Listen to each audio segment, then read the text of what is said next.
What is up, Breakthrough Success listeners? Marc, the podcasting coach here, and PR is such a great way to get your name out there, to get more exposure. But a lot of people think you have to pay a lot of money to get into the game of PR. So in this episode, we'll talk about how do you do your own PR, but also how do you position yourself as that expert. We've got a lot of great stuff coming up in this episode. The guest who joins us today, she is a journalist-turned-publicity coach who works with 6- and 7-figure entrepreneurs to get them seen and heard in the press so they could transform their businesses with PR. That is what our guest does. She is none other than Dina Behrman. Dina, welcome to the show. Thank you so much for having me. I'm so excited to be here. I'm very happy to have you on Breakthrough Success and be talking about PR because I feel like it's that thing that people know is very important, but they don't know how to approach it. They feel like the doors to the media are just for like the big name people. So I'm wondering if you could share with us, how can we approach people like that who are journalists for big media sources? How do we do that? So yeah, I think that's the first thing, is to know that it is possible for anyone. Literally anyone who's an entrepreneur or a business owner can get media coverage themselves. And there's so many different ways you can do it. There's so many different types of media outlets and media platforms. And so it's really looking at approaching it from all different angles and getting some guest blog posts out on some big blogging platforms, getting some podcast interviews, and then looking at things like newspapers and magazines. Pitching something with you as an expert is a really great way to get featured. So looking at what can you share that's going to be of value to those types of places. And I like that idea of going for not rushing to that dream one, not rushing to, if you want to get on TV, get on all those. It's building up little by little, the guest blogs, the podcast interviews. How do we get that initial snowball rolling? Yeah, absolutely. So you can go on to, somewhere like Thrive Global is a great place to start. It's pretty easy to get yourself featured on there. And really with any kind of big blogging platform that you'd like to be featured on, it's a question of looking at what are they publishing and then offering them something that you could envisage being on there. So really like looking at what are the articles they've got on there, what are the types of headlines that they're using, and then you come and offer them something that is a really great fit for them.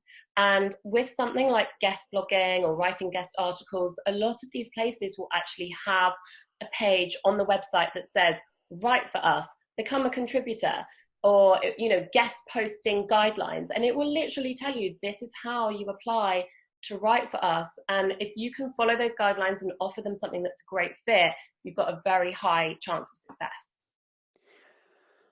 Thrive Global is definitely a really great source, and it is possible for a lot of people to get in there if you just have the right fit. And they're one of the, a big name that's not too difficult to get in. I think that's a myth. A lot of people think these big name places are so difficult to get into, but it just comes down to having that snowball effect and also being seen as that expert. And one of the things that's very true is I help people with podcasting, YouTube, but I'm not the only guy who does that. So how do you stand out among those people and get the PR opportunities instead of like podcaster or YouTuber B or something like that? Yeah, so I think the thing is you can put yourself forward in the press as an expert, and you don't need to be the number one expert in the world. Like, it's okay, because there's room for lots of different experts. And so it's about really recognizing what your credentials are and not being scared to, sometimes people get a bit worried that it feels like they're bragging if they're saying, I've done this and I've done that. And actually, that's absolutely fine. You should be talking about your successes and knowing what your credentials are. So, if you have got experience of something, if you've done training in a certain area, if you've got certifications, equally, if you don't have the certifications, but maybe you've got the experience, like that's fine. And then things like if you've ever had a book published, so many entrepreneurs these days are self-publishing books, and that's a really valuable thing to have. Like whether it's published by a publishing company or self-published, being able to say, I've written a book. You know, it shows that you have a real knowledge of a particular area.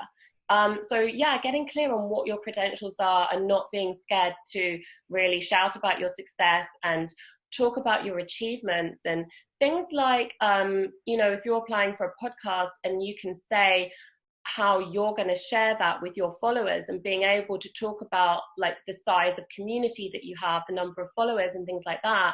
It's not that it necessarily has to be the biggest following out there, but just to be able to share that kind of information and let people know that you're an expert in this particular area. This is what makes you an expert. And then, yes, for something like a podcast, this is how you would plan to share it.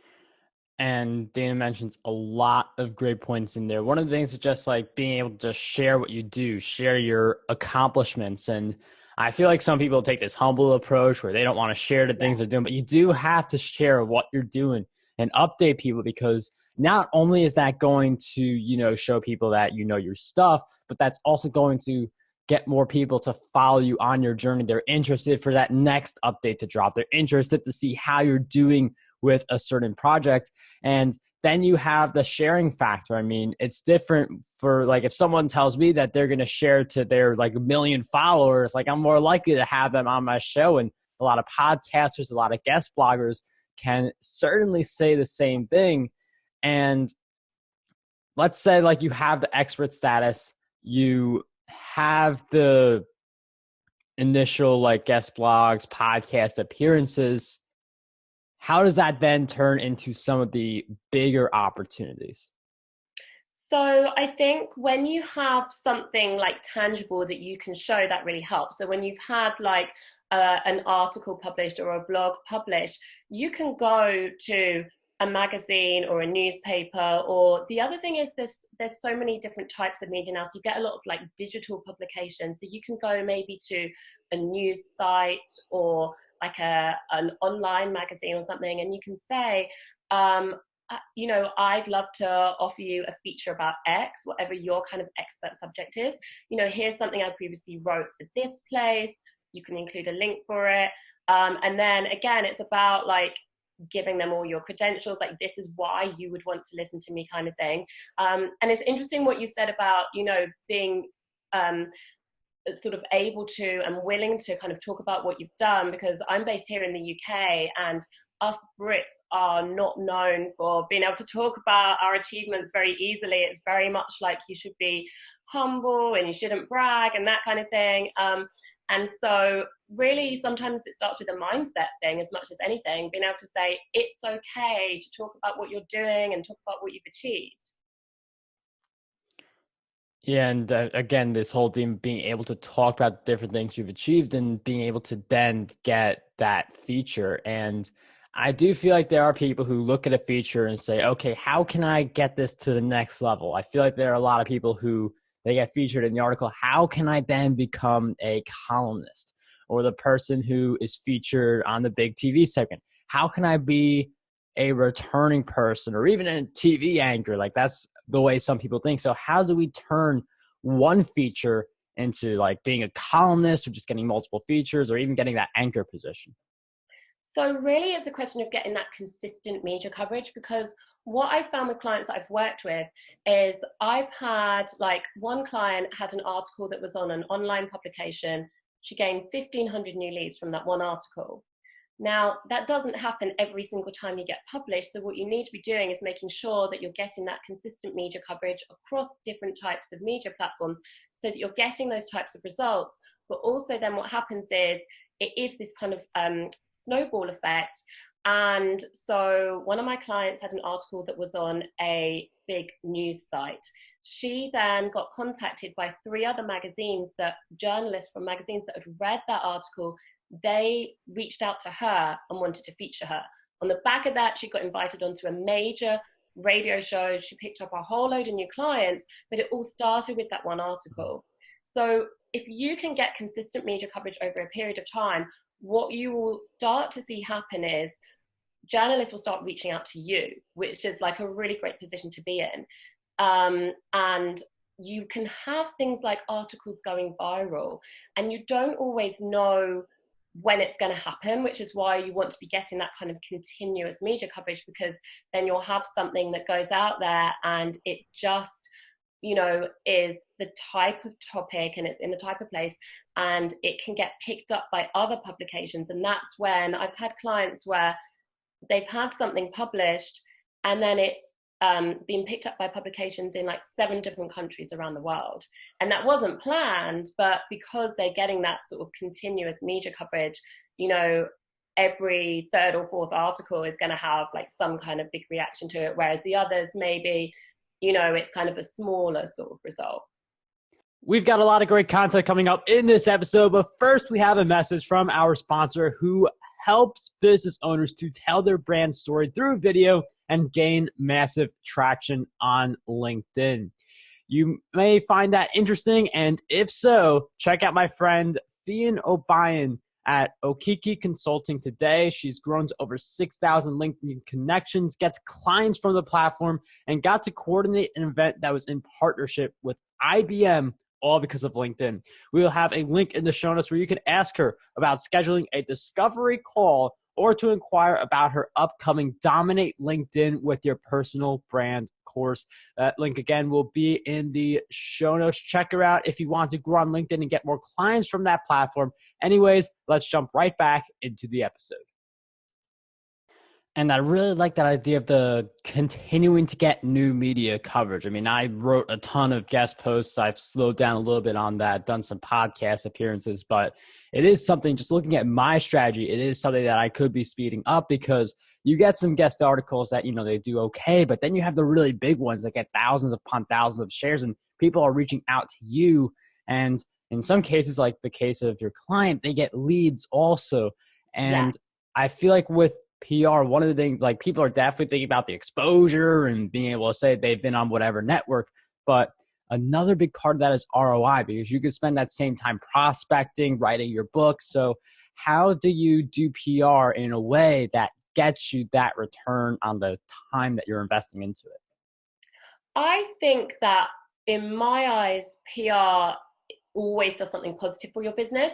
So even if it is a case of being able to say, have your as featured in strip on your website and being able to say, I've been featured in, a lot of people I work with, they really want to be in Forbes. And so they get that logo when they've been in there that says, I've been featured in Forbes. And that's really valuable to them. So I think there's a lot of value in being able to say, I've been featured in wherever. You can use it on all your marketing materials, everything like that.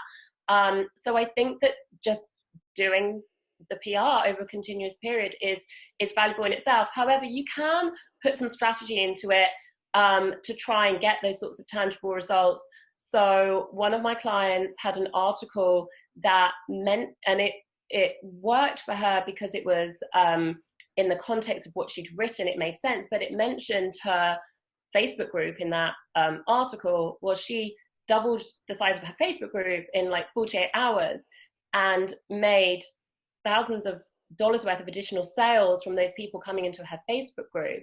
And so there was, an element of strategy behind it. So you can kind of think about, where would it be most valuable for you to direct those readers to?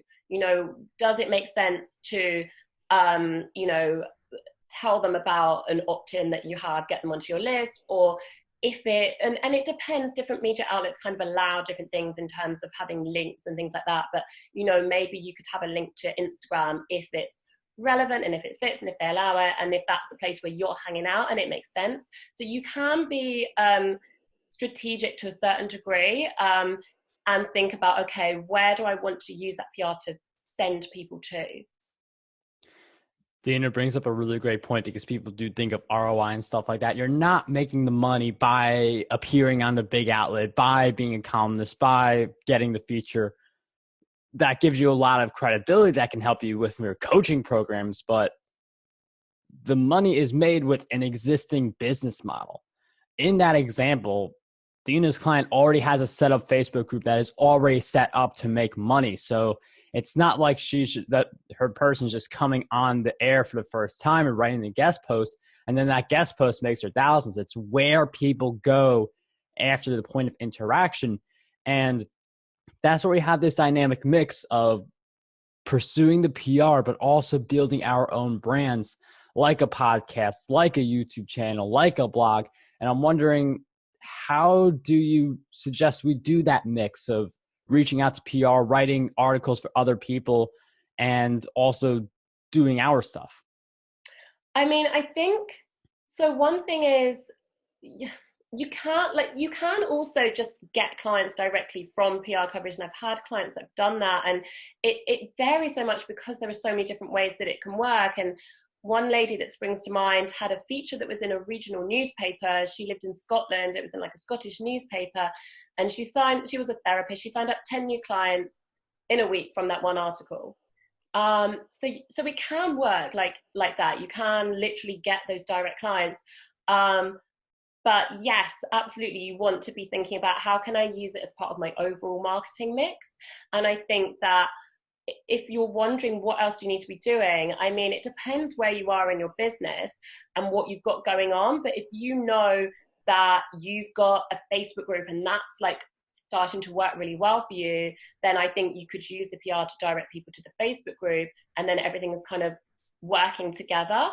And it's the same, like I had a client who was very active on Instagram. That was her place.